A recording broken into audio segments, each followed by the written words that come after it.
UP police? देखिए, ये उत्तर प्रदेश के मुख्यमंत्री की जो ठोक दो की पॉलिसी चल रही है पिछले कई सालों से, वो उसी का एक एग्जाम्पल है। और हम बार बार कह रहे हैं बीजेपी से, प्रधानमंत्री से और उत्तर प्रदेश के योगी आदित्यनाथ मुख्यमंत्री से कि आपकी ठोक दो की पॉलिसी संविधान के खिलाफ है। आप उत्तर प्रदेश को चलाइए संविधान से, रूल ऑफ लॉ से चलाइए, रूल बाय गन से मत चलाइए।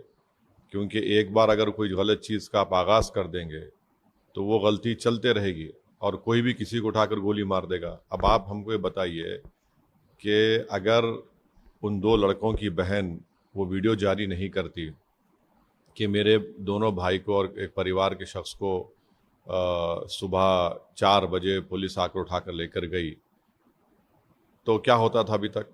और दूसरा है कि पुलिस को ये बताना चाहिए था कि उनको अरेस्ट बताना चाहिए था, अरेस्ट भी नहीं बताए। और फिर जहाँ पर हादसा हुआ और उससे 70 किलोमीटर दूर ले जाकर हथियार छुपाता है अपना, और फिर जहाँ पर ये एनकाउंटर होता है वो कितनी दूर है उस हथियार दस्तयाब करने की जगह से। तो ये सरासर गलत है। ये एक संविधान की धज्जियाँ उड़ाई जा रही हैं। और आज तक क्या किसी ने देखा ऐसा वीडियो कि आप जिस पर गोलियां चला रहे हैं उनसे सवाल किया जा रहा है कि तुमने ऐसा क्यों किया, और वो जिसके पैर में गोली लगी वो भी कह रहा है कि हाँ सर, हमसे गलती हो गई, हम दोबारा नहीं करेंगे। तो ये ऐसा दिख रहा था कि कोई नेटफ्लिक्स पर कोई पिक्चर चल रहा है। यानी जो भी स्क्रिप्ट राइटर है उसको तो अपनी नौकरी छोड़कर, तो सरकार को छोड़कर उसको जाना चाहिए नेटफ्लिक्स में, उसको बहुत पैसे मिल जाएंगे। और दूसरा ये कि हम तो स्पोर्ट्स मंत्री से अपील करेंगे कि जो निशाने पे मार रहे हैं, 200 एनकाउंटर ऐसे निशाने पे मारे हैं, इनको ओलंपिक भी जाइए, भारत को गोल्ड मेडल सिल्वर मेडल ला लेंगे। एक मजाक बना के रख दिए। अच्छा, बहरेच में जो बाद में जो हिंसा हुई, दुकानें जलाई गई, अस्पताल जलाया गया, शोरूम जलाया गया, आपने कितनों गिरफ्तार किया। ये आप रिवेंज की जो सियासत राजनीति कर रहे हैं, इससे किसी का फायदा होने वाला नहीं है। गोपाल मिश्रा की यकीनन हत्या हुई है, इसे कोई इनकार नहीं कर सकता, मगर आप ले जाकर गोली मार देंगे। अरे भाई, अगर प्रूफ है तो सजा दिलवाइए ना। कोर्ट किस लिए है, बीएनएस किस लिए है, ये सब किस लिए बनाया गया है। अगर आप ही खुद जज बन जाएंगे, आप ही खुद फैसला सुनाएंगे, एग्जीक्यूशन बनेंगे, तो फिर कोर्ट की, संविधान की, कानून की जरूरत ही नहीं है। ये तो बहुत गलत हो रहा है और ये एक तरफा और हेटरेट बताई जा रही है एक समुदाय के खिलाफ। सर, महाराष्ट्र और झारखंड के चुनाव घोषित हो गए हैं। आपने झारखंड में पिछली बार चुनाव लड़ा, झारखंड में आपकी पार्टी ने काफ़ी एक्टिव रोल अदा किया था। तो झारखंड और महाराष्ट्र ने हमारी पार्टी ने झारखंड के लिए जनाब आदिल हसन साहब को और जनाब रियाजुल हसन अफंदी जो एमएलए से उनको भिजाया है। वो वहाँ पर जाकर देखेंगे कितने क्या करना चाहिए, कितने सीट लड़ना चाहिए, नहीं लड़ना चाहिए। और फिर अख्तर उल ईमान साहब, बिहार में भी बाई इलेक्शन है, यहाँ पर भी वो भी इसके जिम्मेदार रहेंगे। जहाँ तक महाराष्ट्र का मामला है, हमने 5 कैंडिडेट्स का ऐलान कर चुके हैं। और भी कैंडिडेट्स के ताल्लुक से हमारी इम्तियाज़ जलील साहब की, अकबरुद्दीन ओवैसी साहब और जितने हमारे बड़े नेता हैं उनसे बातचीत चल रही है। ये टाइम बहुत कम है और हम लड़ेंगे महाराष्ट्र का चुनाव। हमारे 2 विधायक वहाँ से ऑलरेडी जीत कर आए, 2 हैं।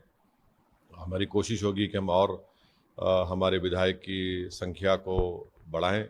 और साथ ही साथ हम ये भी उम्मीद करते हैं कि महाराष्ट्र की जनता दोबारा फडणवीस शिंदे की सरकार को अपना एतमाद नहीं देगी। मगर हमारी पूरी कोशिश यही है कि एमआईएम पार्टी के एमएलएस की तादाद में इजाफा हो, इम्तियाज़ जलील की लीडरशिप में हमारे ज़्यादा तादाद में एमएलएस जीत कर महाराष्ट्र की विधानसभा में गरीब और मजलूमों की आवाज़ को बुलंद कर सकें, उनके इंसाफ की लड़ाई को लड़ सकें। और हर समुदाय का एक सियासी आवाज़ होनी चाहिए, हम वो कोशिश कर रहे हैं। सर, यूपी में भी 10 सीटों पर 9 सीट 9 पे अनाउंसमेंट हुआ है चुनाव का। एक रोकी गई है क्योंकि कोर्ट में मामला। हाँ, तो हम हमारी बहन मोहतरमा पल्लवी पटेल साहिबा के साथ इस चुनाव में जाएंगे, लड़ेंगे। और जहाँ तक मुझे हमारे उत्तर प्रदेश के अध्यक्ष ने बताया है कि 2 सीट पर हम लड़ेंगे और बाकी सीट पर जो हमारी बहन पल्लवी पटेल तय करेगी वो लड़ेंगे। पर हम लोग साथ मिलकर लड़ेंगे ये बाई इलेक्शन। सर, लेकिन जो पिछले हरियाणा और जम्मू कश्मीर का चुनाव को देखें तो आप क्या, जो रिजल्ट आए उसमें कहीं ना कहीं इंडिया अलायंस की यूनिटी नहीं दिख रही है। जो कमोवेश आप भी विरोध करते रहे हैं, एनडीए के विरोध करते रहे, वो लोग भी एनडीए के विरोध में हैं, लेकिन जो एनडीए के विरोध का एक बहुत बड़ा धड़ा है इंडिया अलायंस, उनकी यूनिटी को आप कैसे देखते हैं बात और राजनीति की? देखिए, महाराष्ट्र में हमारे अध्यक्ष एक्स एमपी और मोहतरम इम्तियाज जलील साहब ने कांग्रेस के नाना पटोले साहब को और शरद पवार साहब के एनसीपी के नेता को लेटर लिखा। लेटर लिखकर भी 1 महीने के ऊपर हो गया कि आइए बात करिए हमसे, हम भी नहीं चाहते कि महाराष्ट्र में फडणवीस और शिंदे की सरकार बने। अब वो उनको तय करना है, मैंने पब्लिकली भी इस बात को कहा है, तो अब और हम क्या कर सकते हैं। मगर हमको तो अपनी पार्टी है वहाँ पर, हमारे स्ट्रांग पॉलिटिकल प्रेजेंस है हमारा वहाँ पर। और आज से 3-4 दिन पहले जो मराठा रिजर्वेशन के एक बहुत बड़े नेता हैं जनाब जरंगे पाटिल साहब से भी इम्तियाज जलील साहब जाकर बातचीत की है, बहुत देर उनसे बातचीत हुई। तो हम तो कोशिश कर रहे हैं। अब देखिए, अब ये हर पार्टी को अपना अपना काम करना है, मगर जहाँ तक हमारी पार्टी पर लोग जो हमेशा सवाल उठाते थे, मैंने दूसरी तरफ से, जनता तो नहीं, हम तो बता रहे हैं अब ये उनको तय करना है। नहीं तो हम तो लड़ेंगे चुनाव। हमारे एमएलए हैं, 2 एमएलए हैं वहाँ पर। बैकुल्ला में हमारा एक एक्स एमएलए था, हम और कई ऐसी विधानसभाएं जहाँ पर हम लोग दूसरे पोजीशन पर आए थे पिछले विधानसभा के चुनाव में। तो हमको तो अपनी पार्टी के लिए तो लड़ना पड़ेगा। सर, लेकिन अभी भी आपने सवाल का जवाब नहीं दिया। इंडिया अलायंस की यूनिटी को आप कैसे देखते हैं? देखिए, मैं जिस चीज़ का हिस्सा नहीं हूँ, मैं कैसे उस पर बोल सकूंगा। एक बात और, पॉलिटिशियन आप नहीं, अब मेरा मानना ये है कि हरियाणा का इलेक्शन कांग्रेस पार्टी को जीतना चाहिए था बड़े आराम से, वो नहीं जीत पाए। तो उसके क्या कारण है, उसके क्या रीजंस है, उनको तय करना है। मगर मुझे तो ये समझ में आ रहा था कि उनको जीतना चाहिए था, मगर वो नहीं जीत पाए। तो जाहिर है ये तो उनको इंट्रोस्पेक्ट करना पड़ेगा। इसके बावजूद भी हम ये कह रहे हैं कि महाराष्ट्र में हमारे पार्टी के अध्यक्ष ने वो कोशिश की।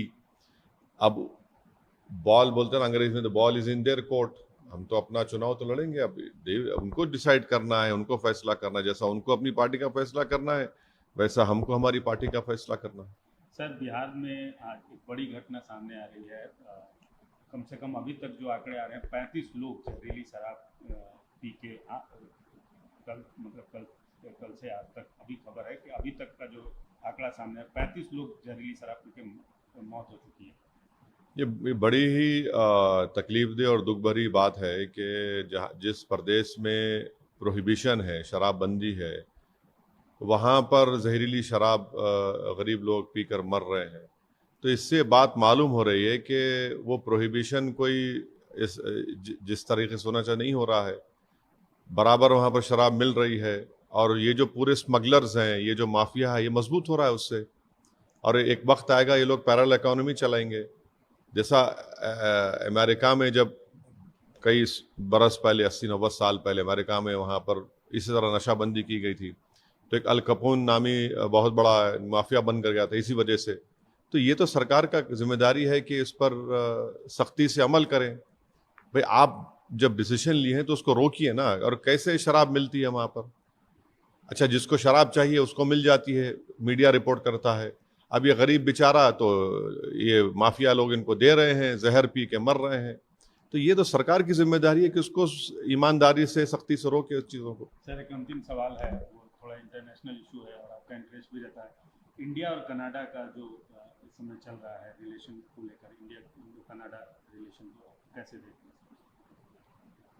नहीं, इस पर तो हम चाहेंगे कि जब पार्लियामेंट, विंटर सेशन पार्लियामेंट का शुरू होगा, उस पर एक बात डिबेट हो कि आखिर ये क्या है। और उससे गंभीर जो है वो अमेरिका का है कि हमारे एक शख्स को उन्होंने चेक रिपब्लिक से पकड़ लिया, और फिर हमारा भारत का एक हायर ऑफिसर्स का डेलीगेशन यूएस भी गया। तो ये बड़ा ख़तरनाक है कि जो भारत का एक नागरिक है, अगर वो बेकसूर है, तो नरेंद्र मोदी और सरकार को बोलना चाहिए कि जो चेक में पकड़ा गया उसको फ़ौरन अमेरिका से हम डिमांड करेंगे, छोड़े उसको। आखिर ये क्या हो रहा है, कैसे हो रहा है कि हमारा अमेरिका ब्लेम करता है कि किसी ने वहाँ पर असैसिनेशन के लिए $15,000 दिए, और जिसको दिए वो FBI का एजेंट था। तो ये बड़ा ही ठीक बात नहीं है। जब हम अमेरिका को अपना स्ट्रेटेजिक रिलेशनशिप हमारी उनसे है, और उन्हीं की सरजमीन पर इस तरह का वो कह रहे हैं, और फिर हमारा एक भारत का नागरिक पकड़ा जाता है और फिर वो किसी का एक नाम भी देते हैं उनके उस डॉक्यूमेंट्स में। तो मैं तो ये चाहूँगा कि पार्लियामेंट में इसके ऊपर जब विंटर सेशन होगा उस पर एक बहस हो, सरकार उस पर राजी हो और बताए देश को कि भाई क्या है, अगर वो चेक में जो पकड़ा गया वो बेकसूर है तो हम डिमांड क्यों नहीं कर रहे उसको छोड़ने के लिए, जैसा हमने कुलभूषण के लिए पूछा था पाकिस्तान के लिए। अब जयशंकर साहब गए, मैं तो उम्मीद कर रहा था कि जयशंकर साहब कुलभूषण की बात करेंगे। कुलभूषण के परिवार के लोग बड़ी उम्मीद से देख रहे थे जयशंकर साहब को कि जब वो शंघाई कोऑपरेशन काउंसिल में गए हैं तो कम से कम पाकिस्तान की सरकार को बोल देते कि आप हमको कुलभूषण हमको हवाले करिए, तो वो भी नहीं बोला जा रहा है। चेक रिपब्लिक में एक भारत का नागरिक पकड़ा गया, उसको अमेरिका भिजा दिया गया और कुलभूषण अभी पाकिस्तान में फंसा हुआ है।